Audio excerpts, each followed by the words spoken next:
Hello everyone, स्वागत है एक बार फिर से आप सभी साथियों का शिक्षा संकल्प के इस ऑनलाइन यूट्यूब प्लेटफॉर्म पर। कैसे हैं आप सभी दोस्त? आशा करते हैं कि आप लोग बहुत ही अच्छे होंगे, स्वस्थ होंगे और मेहनत के साथ तैयारी में लगे होंगे।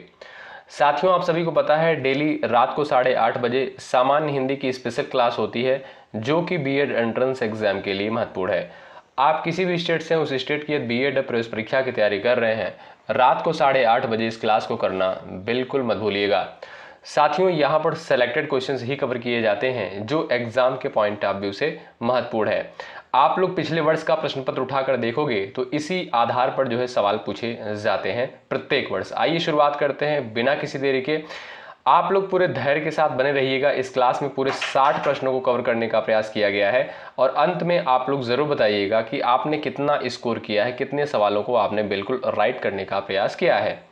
चलिए शुरुआत कर लेते हैं और आपके सामने पहला सवाल है, ब्रजभाषा जो है किसके अंतर्गत आती है? बताएं। पूर्वी हिंदी के अंतर्गत, पश्चिमी हिंदी, बिहारी हिंदी, पहाड़ी हिंदी? सभी लोग आंसर देने का प्रयास करें इस सवाल का।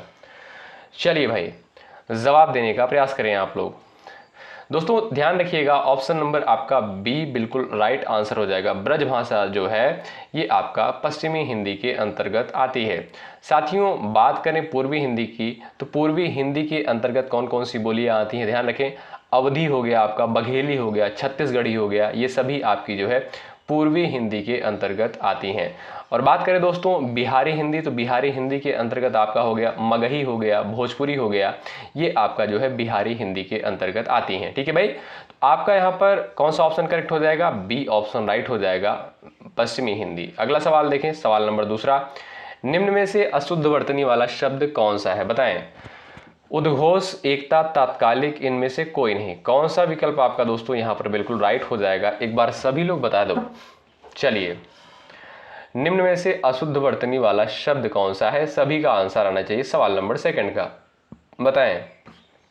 चलिए भाई, यहां पर जो भी साथी ऑप्शन नंबर ए पर जा रहे हैं वो यहां पर बिल्कुल राइट हो जाएंगे। उद्घोष जो है दोस्तों गलत लिखा गया। अच्छा, सही इसका क्या होगा दोस्तों? ध्यान रखिएगा, अगर यहां पर दोस्तों आप हलंत लगा दोगे द में, तब ये आपका जो है सही हो जाएगा। ठीक है भाई, तो आपका ए ऑप्शन यहां पर बिल्कुल राइट आंसर होगा। अगला सवाल, निम्न प्रश्न में से अशुद्ध शब्द को पहचानिए। बताएं, इसमें जो है आपका अशुद्ध शब्द कौन सा है? चलिए सभी लोग एक बार आंसर देने का प्रयास करें। चलिए साथियों, बहुत इंपॉर्टेंट क्लास होती है, रात को 8:30 बजे इस क्लास को करना बिल्कुल आप लोग भूलिएगा नहीं। यहाँ पर दोस्तों देखेंगे भावुकता, सूची, साहित्यिक और उज्जवल दिया है। यहाँ पर साहित्यिक आपका सही लिखा गया है। बात करें सूची की, ये भी शब्द आपका सही है। भावुकता भी आपका यहाँ पर बिल्कुल सही लिखा गया है, लेकिन उज्जवल जो है ये आपका गलत लिखा गया है। अच्छा, इसका सही क्या होगा? ध्यान दीजिएगा, उज्जवल आपका दोस्तों ये बिल्कुल आपका राइट होगा। ठीक है, ध्यान रखिएगा, एग्जाम में पूछा जाता है। ऑप्शन नंबर आपका दोस्तों ए यहां पर बिल्कुल राइट आंसर। अगला सवाल, निम्न प्रश्न में से अशुद्ध को पहचानिए। बताएं। अंतरात्मा दिया है, कार्यक्रम, उपलक्ष्य, आवश्यकता। इसमें जो है आपका कौन सा विकल्प सही है, यानी अशुद्ध शब्द इसमें से आपका कौन सा है? छांटिए फटाफट। चलिए आंसर देने का प्रयास करें। जो भी साथी क्लास में जुड़ चुके हैं, एक बार सभी लोग सेशन को शेयर कर दें और लाइक की संख्या बढ़ा दें। इसमें आपका कोई पैसा, कोई चार्ज नहीं लगता है दोस्तों। हमारा मनोबल बढ़ता है, आपके लिए बेहतर कंटेंट लाने का प्रयास करते हैं और इतने दिन से आपको बिल्कुल फ्री में कंटेंट प्रोवाइड भी कर रहे हैं। चलिए यहाँ पर दोस्तों बात करें अशुद्ध शब्द की, आपका सर यहाँ पर उपलक्ष्य सही लिखा गया है, कार्यक्रम भी आपका सही लिखा गया है, आवश्यकता भी आपका बिल्कुल सटीक और सही लिखा गया है। बात करें अंतरात्मा की, ये आपका गलत लिखा गया है। इसका शुद्ध क्या होगा दोस्तों? अगर र पे आप आ की मात्रा लगा देते हो तब ये आपका सही हो जाएगा। ठीक है भाई, तो ए ऑप्शन वाले साथी राइट है। अगला सवाल, किस क्रमांक में अंतस्थ व्यंजन है? बताइए, सभी लोग प्रयास करें। आपका सटीक आंसर इस सवाल के लिए क्या हो जाएगा? अंतस्थ व्यंजन इसमें से आपका कौन सा है? बताएं। चलिए सभी लोग प्रयास करें, बताइए भाई। दोस्तों ध्यान रखिएगा, अगर बात करें अंतस्थ व्यंजन की तो आपके अंतस्थ व्यंजन य हो गया, र हो गया, ल हो गया और हो गया आपका व। ये आपके दोस्तों अंतस्थ व्यंजन के अंतर्गत आते हैं।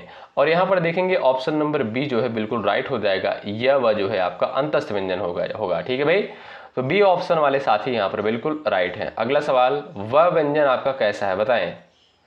ऊष्म है, महाप्राण है, अंतस्थ है, अघोष है। चलो सभी लोग आंसर छापो फटाफट भाई। चलिएगा, वह व्यंजन जो है आपका कैसा है, किसके अंतर्गत आएगा? बताएं। अभी हमने दोस्तों आपको बताया य, र, ल, व, ये सभी आपके जो है अंतस्थ व्यंजन के अंतर्गत आते हैं। आप कहोगे सर सी ऑप्शन बिल्कुल आपका यहाँ पर बिल्कुल राइट आंसर हो जाएगा। वह जो है दोस्तों आपका अंतस्थ व्यंजन के अंतर्गत आएगा। अगला सवाल देखें, देहात शब्द का विशेषण रूप क्या हो जाएगा? आप सभी दोस्त आंसर देने का प्रयास करो। चलिए, देहात शब्द का यहाँ पर आपसे विशेषण पूछता है, सभी लोग प्रयास करिएगा, आपका सटीक आंसर क्या हो जाएगा बताएं। देहाती दिया है, देहात, देहाती, देहात। चलिए बताएं। आप कहोगे सर आपका ए ऑप्शन बिल्कुल आपका राइट आंसर हो जाएगा। देहाती जो है ये आपका क्या है? विशेषण शब्द हो जाएगा। अगला सवाल देखो, छोटा शब्द का भाववाचक संज्ञा रूप क्या होगा बताओ। छोटा का भाववाचक यहां पर क्या हो जाएगा? भाववाचक। फटाफट बताएं, आंसर देने का प्रयास करें। चलिए प्रयास करिएगा, आपका राइट आंसर क्या हो जाएगा दोस्तों? छोटा का हो जाएगा छुटपन होगा। ध्यान रखिएगा, यहां पर जो है छुटपन हो जाएगा, छोटे ऊ की मात्रा रहेगी, ध्यान रखिएगा। ऑप्शन नंबर बी आपका यहां पर राइट। अगला सवाल ये रहा आपके सामने, अच्छाई का विशेषण रूप क्या हो जाएगा बताओ। चलिए, इच्छा है, अच्छाईपन है, बुरा है, अच्छा है। सभी लोग प्रयास करें, आपका सटीक आंसर इस सवाल के लिए क्या हो जाएगा बताओ। अच्छाई का विशेषण रूप क्या हो जाएगा? सभी दोस्त यहां पर आंसर छापेंगे। चलिए, और मुझे पूरा भरोसा है कि आप लोग आंसर देते हुए बहुत सही तरीके से चल रहे होंगे। बताएं, आपका राइट आंसर दोस्तों क्या हो जाएगा? अच्छा हो जाएगा। ठीक है भाई, अच्छाई का विशेषण रूप क्या हो जाएगा दोस्तों? अच्छा हो जाएगा। आपका यहाँ पर डी ऑप्शन बिल्कुल राइट आंसर हो जाएगा, ध्यान रखिएगा। ठीक है भाई, और बात करें दोस्तों अच्छाई की, तो अच्छाई क्या है? आप कहोगे सर ये तो आपका भाववाचक संज्ञा के अंतर्गत आएगा। ठीक है भाई, अगला सवाल देखें, उस ग्रंथ में 500 पृष्ठ हैं, इस वाक्य में उस शब्द जो है क्या है बताएं। गुणवाचक विशेषण, परिमाणवाचक, संकेतवाचक, व्यक्तिवाचक। बताएं, सभी लोग प्रयास करें, यहां पर सटीक आंसर आपका क्या हो जाएगा? सवाल नंबर 10 का बताएं। उस ग्रंथ में 500 पृष्ठ हैं, इस वाक्य में उस शब्द जो है क्या है? चलिए, यहां पर सभी साथी आंसर देने का प्रयास करें इस सवाल का। बताएं भाई। चलिए,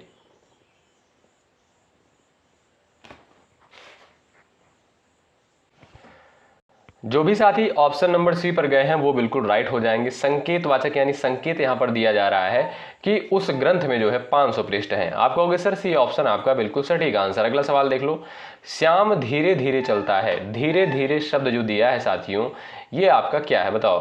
क्रिया है, क्रिया विशेषण, विशेषण, इनमें से कोई नहीं। साथियों अंत तक पूरे धैर्य के साथ बने रहिएगा और लास्ट में आप लोग जरूर बताइएगा कि आपने कितना स्कोर किया है। तभी दोस्तों आप लोग खुद को भी जान पाएंगे, परख पाएंगे कि आपकी तैयारी कैसी हो रही है। चलिए, श्याम धीरे धीरे यहाँ पर चलता है और बताइएगा धीरे धीरे शब्द जो है आपका क्या है। ये दोस्तों आपका क्रिया विशेषण है। ठीक है, क्रिया आपका यहाँ पर क्या हो जाएगा? चलना क्रिया है दोस्तों। और कैसे चल रहा है श्याम? धीरे धीरे चल रहा है, यानी चलना क्रिया है, क्रिया की विशेषता बताई जा रही है।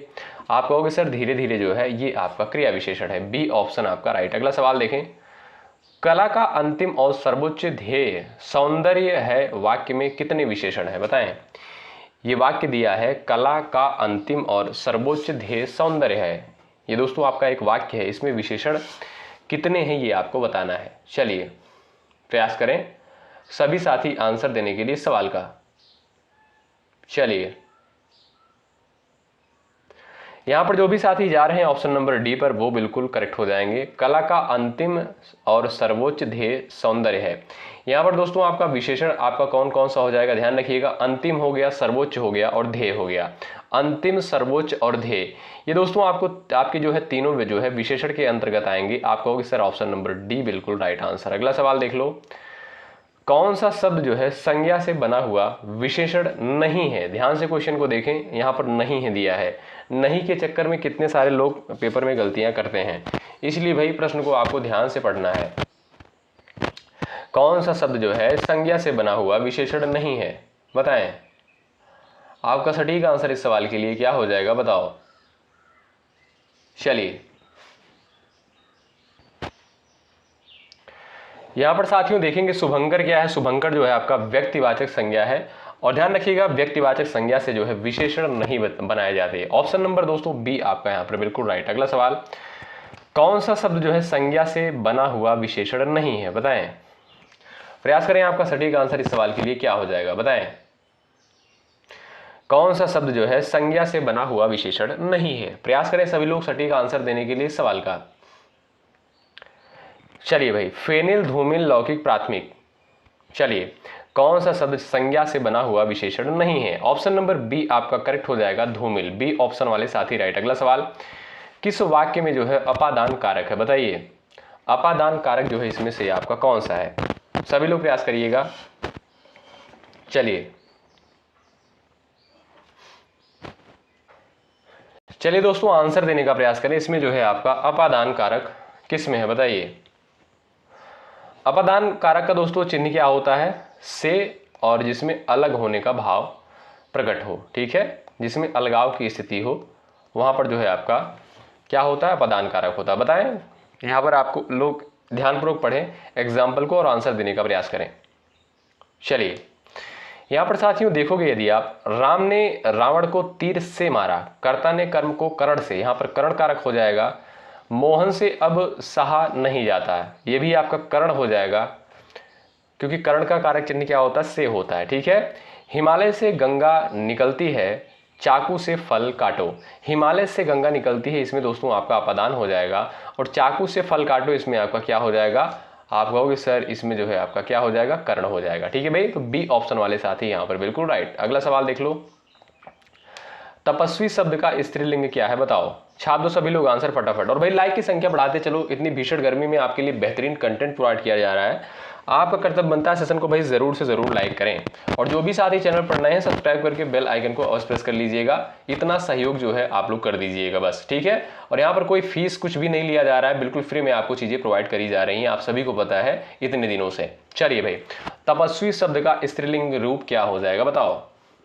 चलिए, यहां पर जो भी साथी जा रहे हैं ऑप्शन नंबर बी पर, वो बिल्कुल राइट हो जाएंगे। तपस्विनी होगा इसका स्त्रीलिंग, और तपस्विनी का अर्थ क्या हो जाएगा? तपस्या करने वाली स्त्री। बी ऑप्शन आपका राइट। चलिए भाई, आगे बढ़ते हैं और अगला सवाल देखते हैं। यहां पर तद्भव शब्द का चयन कीजिए, बताएं। इसमें जो है आपका तद्भव शब्द कौन सा है? बताओ, फटाफट आंसर करो आप लोग। चलिएगा, चूड़, चैत्य, और यहां पर दिया आपका चंद्र दिया है, और चंचु दिया है। सभी लोग प्रयास करें, यहां पर जो है आपका राइट आंसर क्या हो जाएगा? बताएं।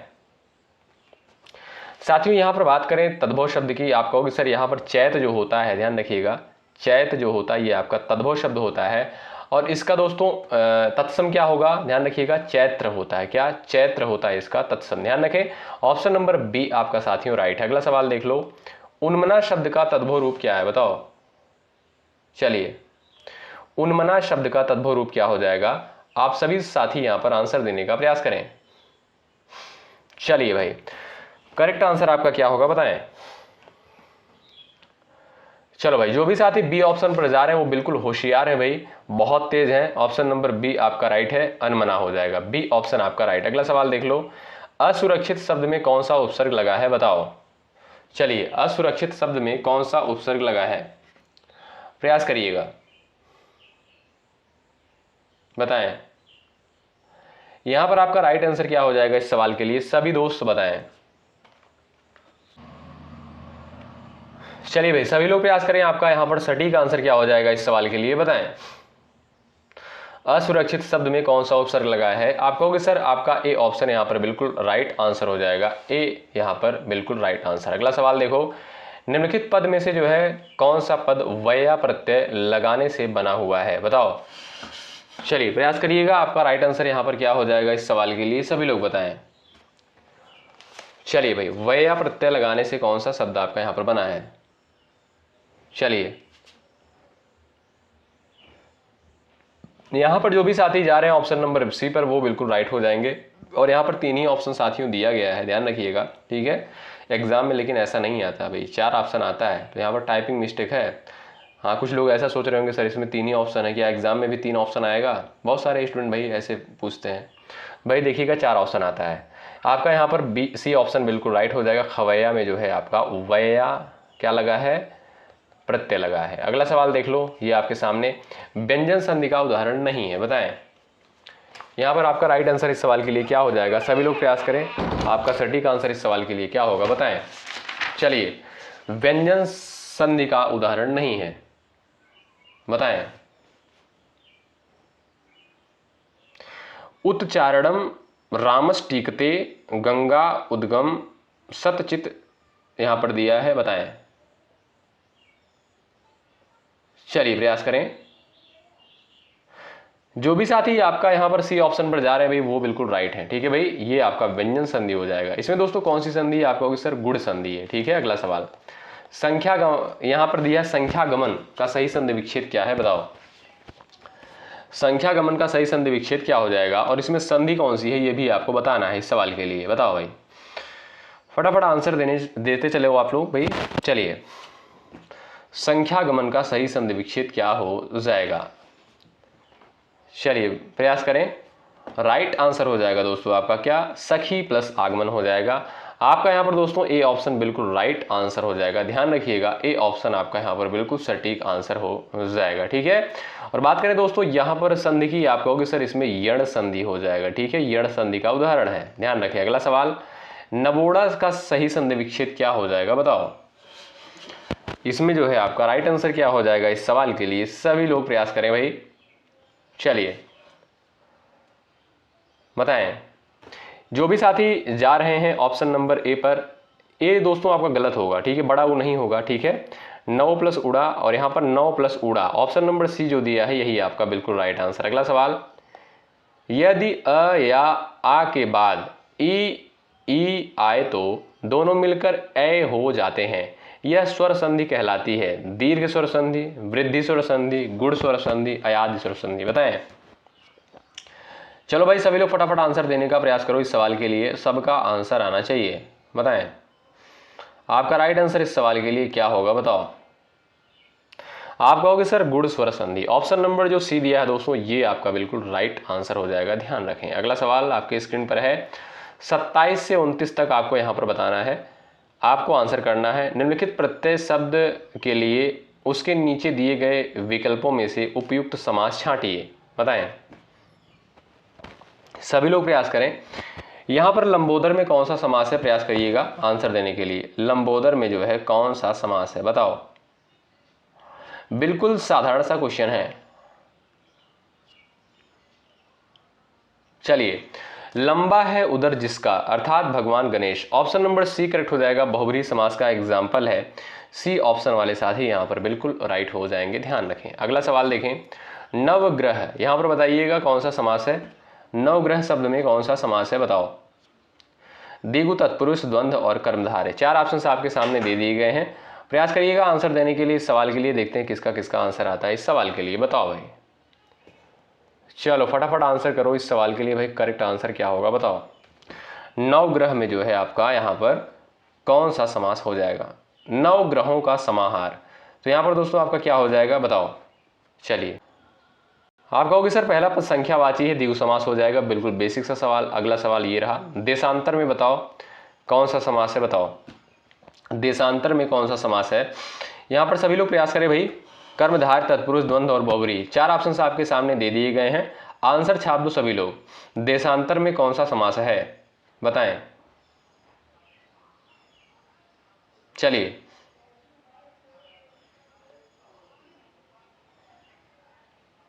चलो भाई, आप कहोगे सर यहाँ पर बी ऑप्शन आपका राइट हो जाएगा, तत्पुरुष समास। ठीक है, बी ऑप्शन आपका यहाँ पर बिल्कुल करेक्ट आंसर हो जाएगा। ठीक है, इसका दोस्तों आप कह सकते हो समास विग्रह कर सकते हो। क्या हो जाएगा? एक देश से दूसरे देश में भ्रमण करना। ठीक है, तो आपका यहाँ पर क्या हो जाएगा भाई? बी ऑप्शन तत्पुरुष। अगला सवाल, यहाँ पर निर्देश दिया गया है प्रश्न संख्या 30 से 32 तक शुद्ध वाक्य का चयन करना है। चलो भाई आओ बताओ इसमें शुद्ध वाक्य आपका कौन सा है? छांटो, ध्यान से पढ़ो क्वेश्चन को और आंसर देने का प्रयास करो।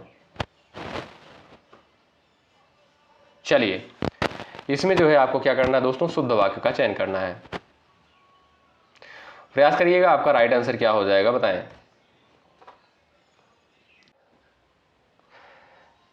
चलिए, यहां पर आंसर देने का प्रयास करें आप लोग। गौतम ऋषि की पत्नी का नाम अहिल्या था। राजीव निरपराधी। अंगद रावण संवाद पर प्रकाश डालिए। अग्नि प्रज्वलित हो रही है। बताएं, इसमें आपका राइट आंसर क्या हो जाएगा इस सवाल के लिए? बताएं कौन सा विकल्प, कौन सा वाक्य जो है बिल्कुल शुद्ध है? चलिए, अग्नि प्रज्वलित हो रही है, इसमें प्रज्वलित दोस्तों कैसे होता है, ये आपका सही होगा। ठीक है, आप कहोगे सर यहाँ पर डी ऑप्शन जो है आपका इनकरेक्ट है। और अंगद रावण संवाद पर प्रकाश डालिए, ये भी आपका गलत है। राजीव निरपराधी, ये भी गलत है। गौतम ऋषि की पत्नी का नाम अहिल्या था, ये आपका राइट। अगला सवाल देखें, यहाँ पर बताइए आप लोग कौन सा वाक्य जो है आपका शुद्ध है, बताएं। चलिए सभी लोग प्रयास करें, बताएं। यहाँ ताजे गन्ने का रस बिकता है, यहाँ गन्ने का ताजा रस बिकता है, यहाँ ताजे गन्ने का रस बिकता है, ताजे गन्ने का रस यहाँ बिकता है, ताजे गन्ने की रस यहाँ बिकता है। बताओ, बड़ा कंफ्यूजन होता है, आप लोग बताइए यहाँ पर सटीक आंसर क्या हो जाएगा। चलिए भाई आंसर देने का प्रयास करें। चलिए भाई, यहाँ पर देखिएगा दोस्तों, अगर आप देखोगे व्याकरण और पदक्रम की दृष्टि से, तो आपका यहाँ पर ए ऑप्शन जो दिया है बिल्कुल राइट हो जाएगा। यहाँ गन्ने का ताजा रस बिकता है, ए ऑप्शन आपका राइट। अगला सवाल देखो, सवाल नंबर 32 है, इसका आंसर करें। कौन सा वाक्य बिल्कुल सही लिखा गया है, प्रयास करिएगा। चलिए बताएं, बताएं भाई।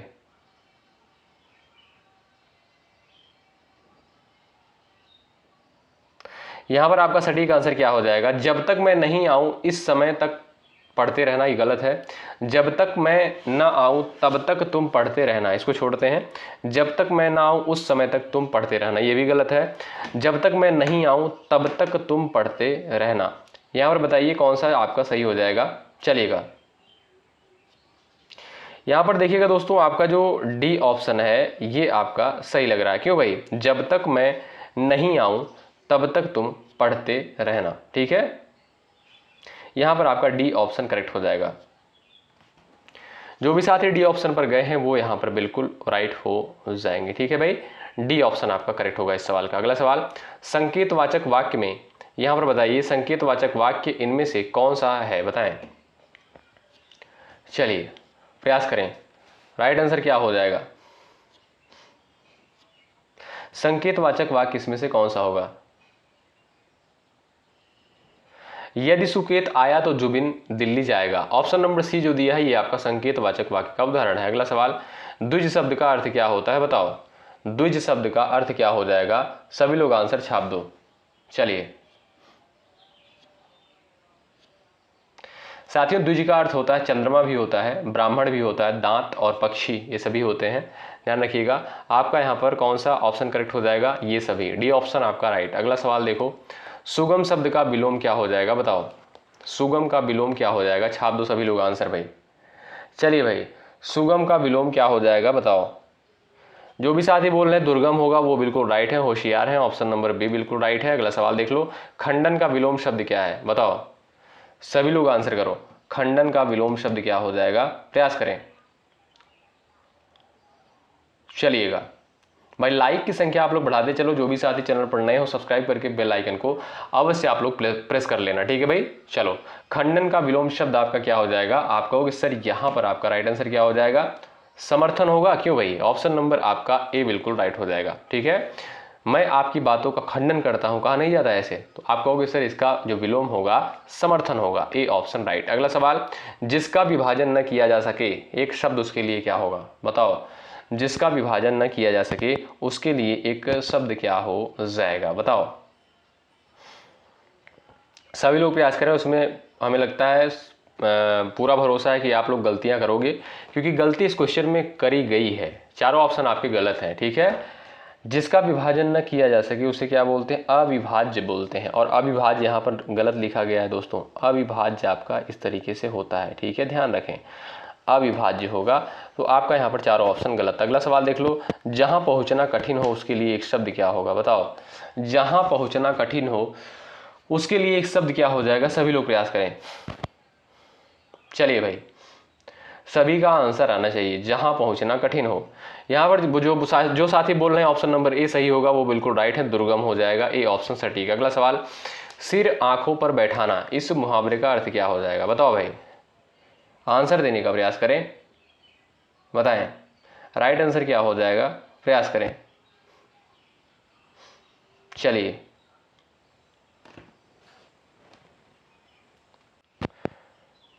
सिर आंखों पर बैठाना, इसका दोस्तों क्या अर्थ हो जाएगा? बहुत सम्मान देना। ऑप्शन नंबर सी बिल्कुल राइट होगा। अगला सवाल, निम्नलिखित में से कौन सी कहावत का अर्थ है कहीं ठिकाना ना होना? बताओ। कहीं ठिकाना ना होना, न रहेगा बांस न बाजेगी बांसुरी, न सावन हरा न भादो सूखा, दोनों नावों पर पैर रखना, उक्त में से कोई नहीं। बताओ। चलिए, आपका राइट आंसर क्या हो जाएगा? बताओ, फटाफट आंसर करो भाई इस सवाल के लिए। चलिए भाई, राइट आंसर इस सवाल के लिए क्या होगा? बताओ। चलिए, प्रयास करिएगा। राइट आंसर इस सवाल के लिए क्या हो जाएगा? जो भी साथी जा रहे हैं ऑप्शन नंबर डी पर, वो यहां पर बिल्कुल राइट हो जाएंगे। कहीं ठिकाना ना होना दोस्तों, इसका क्या अर्थ होता है? किसी भी जगह शरण ना मिलना। ठीक है, तो यहां पर आपका तीनों ऑप्शन गलत है, डी ऑप्शन आपका राइट, उपरोक्त में से कोई नहीं। अगला सवाल देखें, जमीन पर पैर न पड़ना, मुहावरे का सही अर्थ क्या हो जाएगा? जमीन पर पैर न पड़ना, इसका अर्थ क्या हो जाएगा? बताएं, सभी लोग प्रयास करें। राइट आंसर क्या हो जाएगा? बताओ। अधिक घमंड करना, अस्वस्थ हो जाना, लापता होना, मौज उड़ाना। ऑप्शन नंबर आपका ए करेक्ट हो जाएगा, जमीन पर पैर ना पड़ना। ऑप्शन नंबर एक करेक्ट हो जाएगा, अधिक घमंड करना। अगला सवाल, जवाब दें, टस से मस ना होना, मुहावरे का सही अर्थ क्या होगा? बताओ। टस से मस ना होना, चलिए, जरा भी न हिलना, चापलूसी करना, क्रोध में पागल हो जाना, कठिनाई में पड़ना। ऑप्शन नंबर आपका ए बिल्कुल राइट हो जाएगा, जरा भी न हिलना। क्यों भाई, ये करेक्ट है। ऑप्शन नंबर आपका ए राइट। तो यहाँ पर दोस्तों आप लोग देखोगे ऑप्शन के अकॉर्डिंग, तो आपका ए ऑप्शन यहाँ पर राइट हो जाएगा। और इसका हो सकता है कुछ असर न पड़ना। ठीक है, टस से मस न होना यानी कुछ असर न पड़ना, या आप लोग यहाँ पर ऑप्शन के हिसाब से देखोगे तो जरा भी न हिलना। ऑप्शन नंबर ए राइट होगा। अगला सवाल, आसमान से बातें करना, मुहावरे का अर्थ क्या हो जाएगा? बताओ। चलिए, आसमान से बातें करना, उदाहरण क्या हो जाएगा? मुहावरे का अर्थ क्या होगा? सभी लोग प्रयास करें। चलिए भाई, निश्चित होना, असंभव कार्य करना, युद्ध भूमि से भाग जाना और हार मान लेना। साथियों यहाँ पर देखोगे आप लोग, बी ऑप्शन आपका करेक्ट हो जाएगा, असंभव कार्य करना। ठीक है भाई, ऑप्शन नंबर बी राइट हो जाएगा। अगला सवाल देख लो भाई, दांतों तले अंगुली दबाना, मुहावरे का अर्थ क्या होगा? बताओ। चलिए, यहाँ पर सटीक आंसर आपका क्या हो जाएगा इस सवाल के लिए? दांतों तले अंगुली दबाना, मुहावरे का अर्थ क्या हो जाएगा? बताएं। यहाँ पर जो भी साथी ऑप्शन नंबर ए पर जा रहे हैं वो बिल्कुल राइट हो जाएंगे। आश्चर्य प्रकट करना, ए ऑप्शन आपका यहाँ पर बिल्कुल राइट आंसर होगा। और ये रहा आपके सामने अगला सवाल, हिंदी वर्णमाला में स्वरों की कुल संख्या कितनी है? 10 है, 11 है, 12 है, 13 है। कुछ ऐसे लोग हैं जिनको भाई ये भी नहीं पता है। और ध्यान दें, एग्जाम में पूछा भी जा सकता है, सिंपल क्वेश्चन नहीं है, पूछा जाता है पेपर में। और भाई बीएड एंट्रेंस एग्जाम एक प्रवेश परीक्षा है, यहाँ से प्रश्न बनता है। ध्यान रखें, हिंदी वर्णमाला में अगर स्वरों की बात करें 11 होते हैं, व्यंजन की बात करें 33 होते हैं, वर्णों की संख्या यदि आपसे पूछे तब आपको होगी सर 52। ठीक है, याद रखें, बी ऑप्शन आपका राइट। अगला सवाल देख लो, निम्नलिखित में से कौन सा स्वर नहीं है? ए उ इया और अ। बताओ, इसमें जो है आपका स्वर कौन सा नहीं है? बिल्कुल सिंपल सा क्वेश्चन है। चलिए, सभी लोग प्रयास करें। यहाँ पर जो है आपका इसमें स्वर कौन सा नहीं है? आपको होगी सर इया जो है ये आपका स्वर नहीं है, बल्कि क्या है, अनुनासिक वर्ण के अंतर्गत आता है। अगला सवाल देख लो, निम्न में से कौन जो है ट वर्ग नहीं है? बताओ, ट वर्ग के अंतर्गत इसमें से जो है कौन सा नहीं आता है? सभी लोग बताएं, बताएं भाई, ट वर्ग के अंतर्गत कौन सा नहीं आता? आपको सर यहाँ पर घ जो दिया है ये आपका क वर्ग के अंतर्गत आता है, तो आपका सी ऑप्शन बिल्कुल राइट आंसर हो जाएगा इस सवाल के लिए। अगला सवाल, हिंदी वर्णमाला में व्यंजनों की संख्या कितनी होती है? छाप दो सभी लोग अपना आंसर। बताओ, हिंदी वर्णमाला में व्यंजनों की संख्या कुल कितनी होती है? बहुत भीषण गर्मी है, मानना पड़ेगा भाई। चलिए, हिंदी वर्णमाला में व्यंजनों की संख्या कितनी है? चलिए भाई, प्रयास करिएगा। सही आंसर इस सवाल के लिए क्या होगा? आप कहोगे सर यहाँ पर जो है आपका बी ऑप्शन जो दिया है ये राइट आंसर हो जाएगा, 33 होती है। ठीक है, व्यंजनों की संख्या 33 होती है, स्वर की संख्या 11 होती है। ठीक है, अगला सवाल, निम्नलिखित में से कौन सा पश्च स्वर के अंतर्गत आएगा? बताएं। चलिए, पश्च स्वर जो है इसमें से आपका कौन सा है?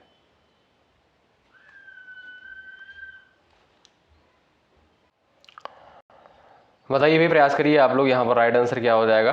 दोस्तों ध्यान रखिएगा, आ हो गया आपका बड़ा, ऊ हो गया छोटा, ऊ हो गया, ये दोस्तों आपके क्या है, पश्च स्वर के अंतर्गत आते हैं। ध्यान रखिएगा, ऑप्शन नंबर सी जो दिया है बिल्कुल राइट हो जाएगा। ठीक है, यानी मुख के पश्च भाग से जो उच्चारित होने वाले वर्ड होते हैं उन्हें क्या बोलते हैं, पश्च वर्ड बोलते हैं। अगला सवाल, निम्नलिखित में से यहाँ पर आपसे पूछता है अयोगवाह कौन सा है। अयोगवाह कर लीजिएगा, बताएं। अयोगवाह जो है यहाँ पर सवाल आपसे पूछता है महाप्राण, अल्पप्राण, विसर्ग और यहाँ पर दिया है आपका संयुक्त व्यंजन। चलिए, आप सभी को पता है दोस्तों अयोगवाह के अंतर्गत आप कौन कौन से आते हैं, अंग और अ। ठीक है, ये आपका विसर्ग होता है। आप कहोगे सर विसर्ग, ऑप्शन नंबर सी बिल्कुल राइट हो जाएगा। अगला सवाल, छ ध्वनि का उच्चारण स्थान क्या है, बताओ। सब लोग आंसर करो भाई, छ ध्वनि का उच्चारण स्थान क्या है, आंसर देने का प्रयास करो। चलिए भाई, पूरे धैर्य के साथ अंत तक बने रहिएगा। बहुत मेहनत के साथ इस पीडीएफ को तैयार किया जाता है, क्लास को रिकॉर्ड किया जाता है। इतनी भीषण गर्मी में आप लोग इस सेशन को ज़रूर अटेंड करें और सिलेक्टेड क्वेश्चन होते हैं भाई, पिछले वर्ष का प्रश्न पत्र आप लोग उठाकर ज़रूर देखें। और वैसे भी हमने चैनल पर जो सब कुछ करवा ही दिया है, जो पिछले वर्ष का पेपर है। छ ध्वनि का उच्चारण स्थान क्या है, आप कहोगे सर च वर्ग के अंतर्गत आएगा, च छ ज झ। तालव्य हो जाएगा, बी ऑप्शन राइट। अगला सवाल, तालव्य व्यंजन इसमें से आपका कौन सा है, बताओ। चलिए, तालव्य व्यंजन आपका इसमें से कौन सा है, सभी लोग प्रयास करें। आपका सटीक आंसर इस सवाल के लिए क्या हो जाएगा, बताएं। चलिए, ट ठ ड ढ ड, ये आपका दोस्तों क्या हो जाएगा, मूर्धा से उच्चारित होगा। प फ ब भ म, ये आपका दोस्तों ओष्ठ से होगा। च छ ज है, ये आपका किससे होगा, तालु से होगा। और त थ द ध न, ये आपका किससे होगा, दंत से होगा। आप कहोगे सर यहाँ पर सी ऑप्शन आपका राइट है, च छ ज झ ये। अगला सवाल, य र अलावा किस वर्ग के व्यंजन है, बताओ। सभी लोग बताओ भाई, फटाफट आंसर देने का प्रयास करो। य र अलावा किस वर्ग के व्यंजन है, सभी का आंसर आना चाहिए। यहाँ पर जो भी साथी कह रहे हैं ऑप्शन नंबर सी वो बिल्कुल राइट है, अंतस्थ व्यंजन के अंतर्गत आएगा, सी ऑप्शन राइट। अगला सवाल, अनुनासिक व्यंजन कौन से होते हैं, बताएं। अनुनासिक व्यंजन जो है कौन से होते हैं, प्रयास करें भाई फटाफट आंसर देने का आप लोग। अनुनासिक व्यंजन दोस्तों आपके कौन से होते हैं, ध्यान रखें। आपका जो है वर्ग का पंचमाक्षर जो होता है ये आपका अनुनासिक के अंतर्गत आता है। अगला सवाल, हिंदी वर्णमाला में स्वरों की संख्या जो है कितनी होती है, बताएं। हिंदी वर्णमाला में स्वरों की संख्या कितनी होती है, 9, 11, 14 और 8। सभी लोग प्रयास करें। आपका सटीक आंसर इस सवाल के लिए क्या हो जाएगा, बताओ। आप कहोगे सर स्वरों की संख्या होती है 11, क्वेश्चन रिपीट हुआ है, बी ऑप्शन आपका राइट। अगला सवाल देख लो, कंठोष्ठ ध्वनि कौन सा है इसमें से, बताओ। चलिए, कंठ और ओष्ठ से उच्चारित होने वाला इसमें से वर्ड आपका कौन सा है, बताओ। चलिए, कंठ ओष्ठ ध्वनि जो है कौन सी है,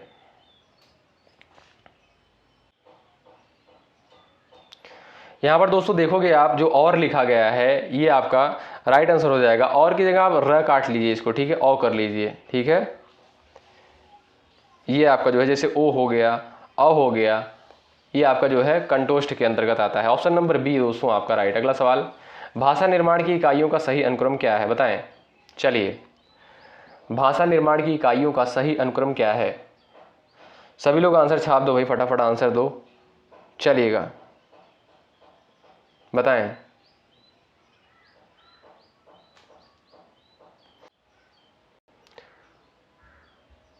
साथियों, इस क्वेश्चन में ऑप्शन में कुछ मिस्टेक है, इसलिए आगे बढ़ते हैं। अगला सवाल देखते हैं। ये रहा आपके सामने, प्रयत्न के आधार पर ल किस प्रकार का ध्वनि है, बताएं। चलिए, प्रयत्न के आधार पर ल किस प्रकार की ध्वनि है, चलिए प्रयास करें, सभी लोग बताएं भाई। दोस्तों ल जो है एक आपका पार्श्विक के अंतर्गत आता है, आपका डी ऑप्शन यहाँ पर बिल्कुल राइट आंसर हो जाएगा। ध्यान रखिएगा, एग्जाम्पल बहुत इंपॉर्टेंट है दोस्तों। ये सवाल जो है ल जो दिया है कई बार पूछा गया पेपर में, ध्यान रखिएगा। ऑप्शन नंबर डी करेक्ट हो जाएगा, पार्श्विक के अंतर्गत आएगा। अगला सवाल देखो, निम्न में से शुद्ध वर्तनी का यहाँ पर चयन करना है आपको। बताइए उन्नति कौन से विकल्प में बिल्कुल राइट लिखा गया है, बताएं। चलिए भाई, उन्नति कौन से विकल्प में बिल्कुल राइट लिखा गया है, सभी लोग आंसर कर दो इस सवाल के लिए। यहाँ पर जो भी साथी कह रहे हैं ऑप्शन नंबर सी वो बिल्कुल राइट है, उन्नति होगा, ठीक है। ऑप्शन नंबर आपका थर्ड राइट। अगला सवाल, यह रास्ता दुर्गम है, सावधानी से चलें, इसमें बताइए दुर्गम के स्थान पर क्या आएगा। चलिए,